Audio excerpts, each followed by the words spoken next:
जय श्री राम। आज हम राहु के उपग्रह के बारे में बात करेंगे। वैसे तो ज्योतिष शास्त्र में राहु जो है वो समझना बहुत ज्यादा कठिन है। उसी के साथ राहु का जो उपग्रह है जिसे व्यतिपात कहा जाता है। आज हम कुंडली के प्रत्येक भाव में उसके फल के बारे में जानेंगे। मैंने पहले भी बताया कि आप कैसे उपग्रह की जो कुंडली होती है, उपग्रह किस भाव में है, आप इसे बड़ी आसानी से सॉफ्टवेयर के द्वारा जान सकते हैं।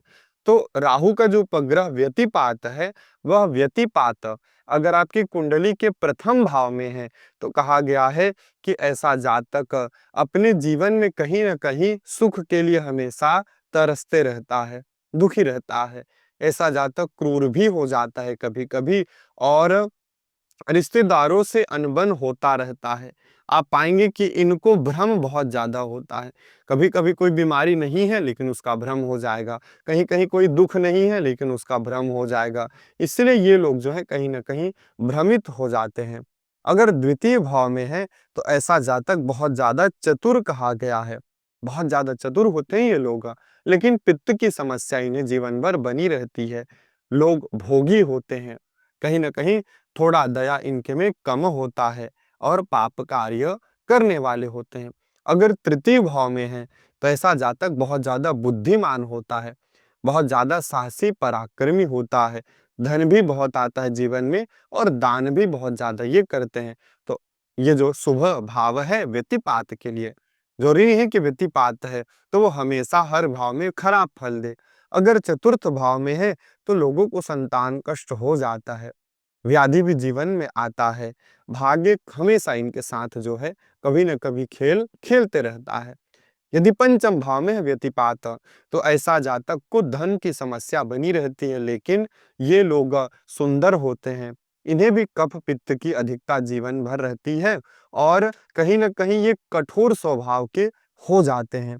यदि षष्ठम भाव में अगर व्यतिपात उपग्रह है तो ऐसा जातक शत्रुओं का नाश करने वाला होता है, रोगों से भी लड़ता है, बलवान होता है। साथ ही साथ शास्त्र को जानने वाला, ग्रंथों को जानने वाला, पढ़ने का शौकीन होता है। कला भी बहुत अच्छी होती है इनकी। जितने भी आप पाएंगे कि जो कला के क्षेत्र उनमें अच्छा करते हैं और शांत स्वभाव के होते हैं। सप्तम भाव में यदि है तो ऐसा जातक अपने पार्टनर से जीवन भर कहीं ना कहीं दुखी होता ही रहता है। चाहे वो बिजनेस पार्टनरशिप करे, चाहे वो उसके जो वैवाहिक जीवन हो, वहां वो दुखी हो जाता है, कामुक होते हैं और धन की समस्या इन्हें लगी रहती है। अगर अष्टम भाव में है तो ऐसे जातक को आंखों में दिक्कत हो जाता है और रक्त की भी समस्या लगती ही रहती है। इनका भाग्य कम साथ देता है। यदि नवम भाव में है तो ऐसा जातक बिजनेस माइंड होता है और इनके मित्र जो है वो बड़े सारे होते हैं, अच्छे मित्र जीवन में इनको प्राप्त होते हैं। अलग अलग इनको जानकारी इकट्ठा करने का स्वभाव होता है।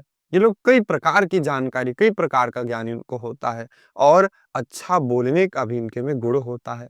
अगर दसम भाव में है, प्रसिद्धि जरूर पाता है ऐसा जातक। धर्म कार्य को करने वाला, अच्छा कार्य करने वाला और तेज बुद्धि वाले लोग होते हैं। व्यतिपात उपग्रह यदि दसम भाव में है, अपने कार्य को बड़ा करते ही करते हैं। एकादश भाव में है, जातक पैसा जरूर कमाता है, स्वाभिमानी होते हैं और इनके वचन जो है वो पक्के होते हैं। वाहन भी जीवन में बड़ा वाहन कमाते भी हैं और संगीत से इन्हें प्रेम होता है, संगीत से लगाव जरूर होता है। यदि 12वें भाव में है तो क्रोध जल्दी आ जाता है और व्यय भी बहुत ज्यादा करते हैं, पैसा इनका डूबता बहुत ज्यादा है। काम भी बहुत ज्यादा करते हैं ये लोग, आवश्यकता से अधिक काम करने बैठेंगे तो पागलों जैसा काम करना चालू कर देते हैं। अपने लोगों से इन्हें बहुत ज्यादा खासा, संबंधी लोगों से प्रेम नहीं प्राप्त होता है। तो ये मैंने व्यतिपात के 12वें भाव में फल बताए। अब फलों में परिवर्तन कब आएगा? व्यतिपात जिस भी भाव में है, अगर उस भाव के स्वामी शुभ स्थिति में हो, अगर शुभ दृष्टि हो, शुभ युति हो, केंद्र त्रिकोण में शुभ स्थिति में हो, तो व्यतिपात के जो बुरे फल हैं उनमें कहीं ना कहीं हास हो जाएगा, अच्छे फलों की वृद्धि हो जाएगी। आगे वीडियो में मैं आपको और भी उपग्रहों की जानकारी बताऊंगा। जय श्री राम।